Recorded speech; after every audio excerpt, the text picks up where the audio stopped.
hello from what is now a cold and quiet MKM Stadium after Hull City were forced to settle for a point against Burnley in what was a 1-1 draw. City started the game really well, actually, recovering from those two defeats at Norwich and against Sunderland here on Sunday, and they took the lead. They got the goal that their first half performance merited for me. They played really well.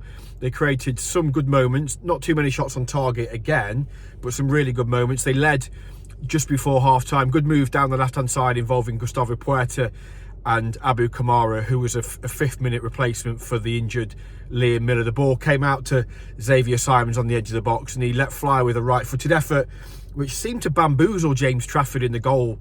And City were in front. We've not seen that too many times this season, but they led at half-time, and as I say, deservedly so. Burnley, we know what they've got. They're obviously at this level a very good side, unbeaten I think in 6 or 7 games, and unbeaten here for quite a long time, almost 10 years. So you kind of expected that Burnley would recover and would improve in the second half, and that's exactly what happened. I wouldn't say they peppered the Hull City goal with shots, because I think both teams had 11 shots in the game, so it was a game of few clear-cut chances, but Burnley had an awful lot of pressure.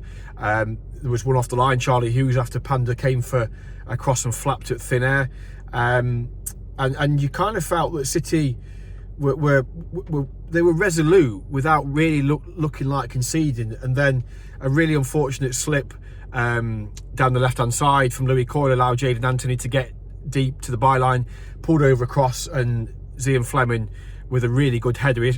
Back post, it was quite a way out and he had work to do, but he angled his header into the far corner beyond the goalkeeper, and that was with 13 minutes to go. And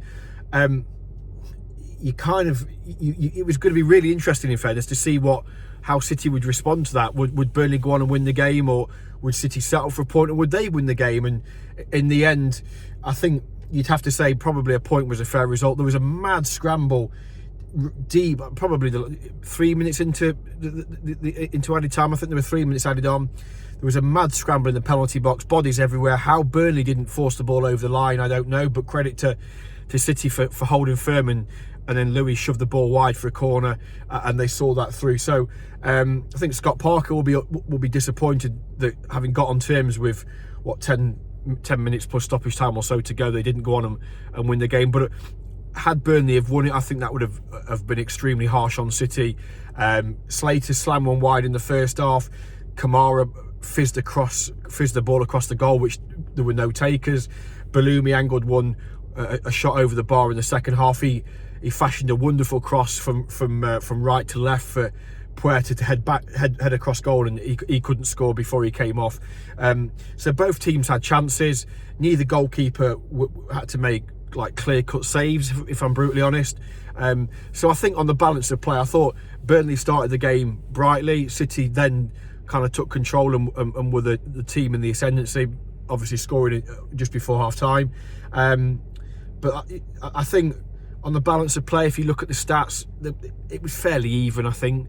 The only thing that wasn't even, actually, I think, was the fouls, and it was heavily weighted in Burnley's favour. But I think, look, against a team that were in the Premier League last year, that were second in the table, we're on a long unbeaten run, and given the fact that City have had their struggles against what you would perceive to be the top teams, or the better teams, if you like, so far this season, Leeds, Sheffield United, Sunderland, Norwich, to have got a point.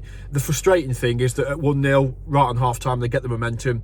They didn't kick on in the second half and get that second goal that you felt would be crucial. But look, I still think it's a decent point against a decent side, and again, City are a work in progress. We keep saying it. And it's quite a young side tonight. You look at the team. Charlie Hughes, I thought, was exceptional again. Just his second start in the Championship, brilliant, I thought he was. Puerta, another good display from him. Again, just a second performance in the Championship. Kamara, as I touched on there, came on for the injured Liam Miller. We have to wait to see how Liam Miller is, because that was a big blow after 5 minutes. So they've got young players. Simons is still a young player.